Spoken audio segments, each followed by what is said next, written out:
Hello mga kanot, this is your Kuya Notnot. At sa araw naman na ito, maaga tayo nagising dahil meron tayong 9 AM appointment. At ang una ko nga laging ginagawa ay pasalamat sa mga blessings na na-receive natin sa araw-araw. Simula sa pagmulat ng ating mga mata, sa mga pagkain na nakahanda sa pagkainan, sa trabaho na meron ka, sa tikas na yung katawan at liksi na yung isipan. Sa mga oras na kasama mo ang iyong mga mahal sa buhay at kaibigan, doon pa lang panalo ka na.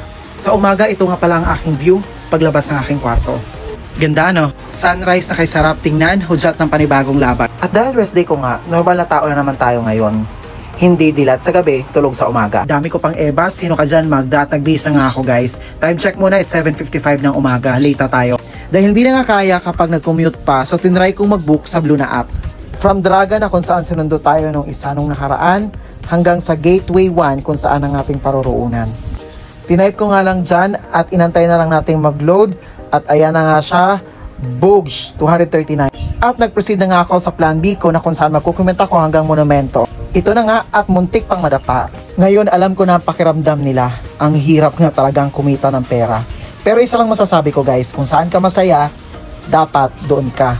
Gawin mo yung mga bagay na kahit gaano pa kaliit masaya ka, and the rest susunod na. Sabi nga nila, isang beses ka lang mabubuhay sa mundo, kaya live your life to the fullest. Nilakad ko nga pala mula sa bahay hanggang dito sa may kanto. Siguro mga 5 minutes sinalakaran ito. Nag-abang na nga ako ng jeep, ako'y pumara at sumakay na. At nung nakasakay na nga ako, swerte ko kasi konti lang kami yung pasahero. At yun na nga, i-share ko sa inyo yung kwentong jeepney ko. Bago pa lang ako sa Manila noon, imbis na sabihin ko, bayad po, ang sinabi ko, pabili po. So yung tawanan yung mga pasahero. Ikaw ba, ano nakakatawang jeepney experience mo? Share mo naman dito. After few minutes, nakarating na nga tayo sa NC, yung dating tambayan ko ng kolehiyo. At sinat ko na nga si Doc La Chica para sa tooth extraction appointment ko. Sabi ko, on the way na ako, di katulad ng iba dyan, on the way na daw pero we base pa lang. Nakarating na nga tayo sa UE Caloocan at sa STI.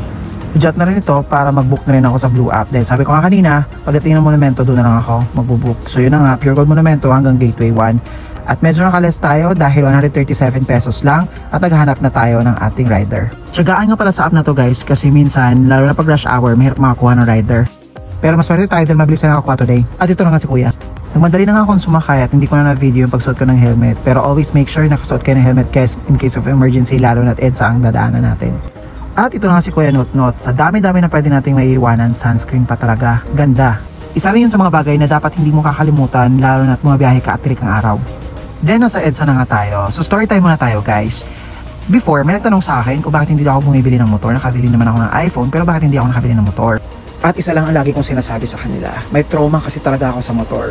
Kasi bago pa yung pandemic noon, may isang mama, na-disgrasya siya, as in lasog-lasog talaga yung kamay niya. Tapos yung mga daliri niya, nagkalat sa daanan, nagkalat sa kalsada. So yun, tinata ko sa isipan ko na sobrang delikado kapag nagmumotor. Pero dahil late na nga tayo guys, wala na akong choice kundi mag-aangkas na ako. Dito sa spot na to, dyan nagkalat yung mga daliri ng mamang yun. Sobrang nakakawa guys, as in, sobrang nakakatrauma siya. Very morbid. And another story time guys, nga pala, napapansin niyo bang building na yan? Matagal-tagal na rin ako napaisip guys kung bakit hindi pa rin siya matapos-tapos hanggang ngayon. So, nagmarites tayo. At ayon sa impormasyon na nakalap ko, yung building na to ay ginagawa pa simula ng panahon ni Gloria Macapagal Arroyo. Hindi lang natuloy ang construction ng building na to dahil ang Globe Asia Tech na dati nagmamay-ari nito ay na-scam ng 6.6 billion pesos. Kaya nung panahong 2004, binili siya ng Double Dragon. Sa pagkakaalam ko ngayon, meron ng mga tenants dyan sa building na yan. Pero hindi pa talaga fully furnished. Sky Suites Tower nga pala ang pangalan ng building na yon. At nandito na nga tayo sa Aurora, Cubao, kung saan malapit ang ating dental clinic. Nga pala ang dentist ko, si Doc Dalia La Chica. Located yan siya sa Young Trade Building, General Malvar Street sa Cubao. Malapit lang talaga siya sa Gateway, kaya Gateway ang binook ko kanina. Nakarating na ako sa Cubao, at nung nagbayad na ako kay Kuya, wala daw siyang panukli. First passenger na daw kasi ako, kaya ginikash ko na lang. Dali-dali nga ako umakyat sa taas kasi akala ko late na ako. At ayun nga, pagdating ko, nakasarado pa yung clinic ni Doc, which is okay lang. Kesa ako yung malate, nakakaya. At nung nakarating na nga si Doc, pinaunlakan niya ako at pinapasok niya sa clinic niya. At ito nga yung clinic ni Doc, maganda, malamig. Hindi ko pala na-record ang buong session ng pagbubunot guys kasi nga nalobat yung phone ko. Buti na lang, mabait si Doc at nakiusap ako na pwede bang i-charge yung phone ko at pumayag naman siya. So ito na nga, ipapakita ko sa inyo guys kung ano nga ba talaga itsura ng aking ngipin na napabayaan. At ito siya, iyo kadiri.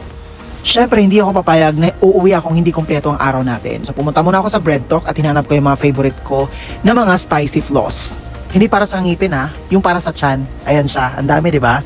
Ang sasarap guys. Kaya kasi nalala ko yung sinabi ni Doc. Bawal ako sa malansa. So bawal ako sa sarili ko? Charot. Umorder nga lang ako ng 3 at para pasalubong sa mga tao sa bahay at dinala ko na ito sa cashier para magbayad. Pumunta na ako sa Mercury para bumili ng mga gamot na reseta sa akin ni Doc at binigay ko lang kay ate ang reseta at ito na nga, ang sakit sa bulsa. Dumaan nga pala muna ako ng McDo para makapag-Sunday kasi sabi nga ni Doc pwede daw ako sa malamig at yun dapat para hindi tuloy-tuloy ang pagdudugo. Nagantay lang tayo ng konti, 196 ang number natin at ito na nga ang Sunday. Enjoy! At dahil dyan, umuwi na pala ako, nakatricycle ako at dumaan ako sa Q-Mart. By the way, 30 pesos nga pala ang pamasahe doon sa tricycle. Dito ako dumaan para makatipid kasi balak natin ngayon mag-carousel. Actually, pwede namang lakarin from Gateway to Q-Mart. Yun nga lang kasi dahil bago tayong bunot, hindi pwede natin gawin yun dahil namamaga pa yung sugat. Nasa 2 to 3 minutes nga lang ang lalakarin natin from Q-Mart babaan ng tricycle hanggang dito sa may bus. Ito na nga at sasakay na tayo ng bus carousel. After ilang minutes, nandito na nga tayo sa may Balintawak Market banda. Sabado nga pala ngayon kaya konti ang mga sasakyan sa daanan at hindi traffic. Konting tumbling pa at monumento na. At ito na naman ang walang kamatayang overpass. Sumakay na nga ako ng jeep at pinili kong nasa unahan. Ito na nga ang pangalawang jeep. Konti lang mga tao sa lansangan ngayon kaya maswerte tayo na sa harapan. At sa sobrang kakamadali ko, putik na yan, naalala yung bread talk na binili ko kanina? Naiwan! Epekto siguro yun ang anesthesia na nilagay ni Doc kanina. Pero okay lang kuya, sa'yo na yun pagsaluhan mo ng mga kaibigan mo o di kayo ng pamilya mo. Happy Valentine's Day kuya!